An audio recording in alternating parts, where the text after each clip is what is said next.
నమస్తే అన్న, అందరికీ నమస్కారం. కువైట్లో చైనా గ్యాంగును పోలీసులు పట్టుకున్న విషయం అందరికీ తెలిసిందే. వీళ్ళు మోసపూరిత సందేశాల ద్వారా ప్రజల నుంచి డబ్బులైతే దోచుకుంటూ ఉన్నారు. అలాగే వీరికి సంబంధించి పర్వానియా ప్రాంతంలో సిగ్నల్ ట్రాక్ అవడంతో అయితే భద్రతా బలగాలు పోలీసులు అక్కడికి చేరుకొని అక్కడ ఉన్న డ్రైవర్ని అయితే అరెస్ట్ చేసి ఎలక్ట్రానిక్ పరికరాలు స్వాధీనం చేసుకున్న విషయం అందరికీ తెలిసిందే. అలాగే ఒక చైనా గ్యాంగ్ ఎవరైతే ఉన్నారో వాళ్ళు కువైట్లోకి ఎలా వచ్చారో, వీళ్లకు కువైట్లో ఎవరు సహాయం చేస్తూ ఉన్నారని చెప్పేసి పోలీసులు అయితే ఆరాధిస్తూ ఉన్నారు. అలాగే దీనికి సంబంధించి కీలక విషయం బయటపడింది.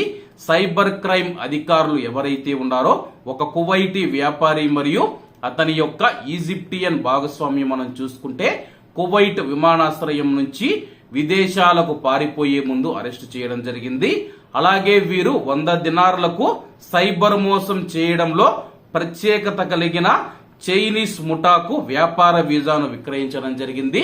100 దినార్లు డబ్బు తీసుకొని కువైటీ వ్యక్తి మరియు అతని యొక్క వ్యాపార భాగస్వామి అయిన ఈజిప్ట్ వ్యక్తి ఎవరైతే ఉన్నారో 100 దినార్లు ప్రతి వీసాకు డబ్బులు తీసుకొని ఆ యొక్క చైనీస్ ముఠాకు మనం చూసుకుంటే వాళ్ళైతే వీసాలు విక్రయించడం జరిగింది. ఆ యొక్క వీసాలు పొందిన చైనీసులు ఎవరైతే ఉన్నారో వాళ్ళైతే చైనా నుంచి కువైట్కు రావడం జరిగింది. కువైట్కు వచ్చిన తర్వాత ఒక వాహనంలో ఎలక్ట్రానిక్ పరికరాలన్నీ సెట్ చేసుకుని కువైట్లో ఉన్న ప్రజలకు మోసపూరిత సందేశాలు పంపించి మేము పోలీసులమని చెప్పేసి, బ్యాంకు అధికారులమని చెప్పేసి మీ యొక్క బతాకా అప్డేట్ చేస్తాము, మీ యొక్క బ్యాంకు వివరాలు అప్డేట్ చేయాలని చెప్పేసి వాళ్ళకైతే మెసేజ్లు పంపిస్తూ ఉన్నారు. ప్రజలు వాటిపైన క్లిక్ చేస్తే కానీ వాళ్ళ యొక్క బ్యాంక్ అకౌంట్ లో ఉన్న డబ్బులు ఏవైతే ఉన్నాయో అవి మొత్తం ఖాళీ అయిపోయేవి. అలాగే వీరి వెనక ఇంకా ఎవరెవరు ఉన్నారని చెప్పేసి పోలీసులు అయితే విచారణ చేపట్టారు. ప్రస్తుతం దర్యాప్తు చేస్తూ ఉన్నారు. ప్రస్తుతం కువైట్ ఎయిర్పోర్ట్ నుంచి పారిపోవాలనుకున్న ఒక కువైటీని మరియు ఒక ఈజిప్ట్ వ్యక్తిని ఎయిర్పోర్ట్ పోలీసులు అదుపులోకి తీసుకున్నారు.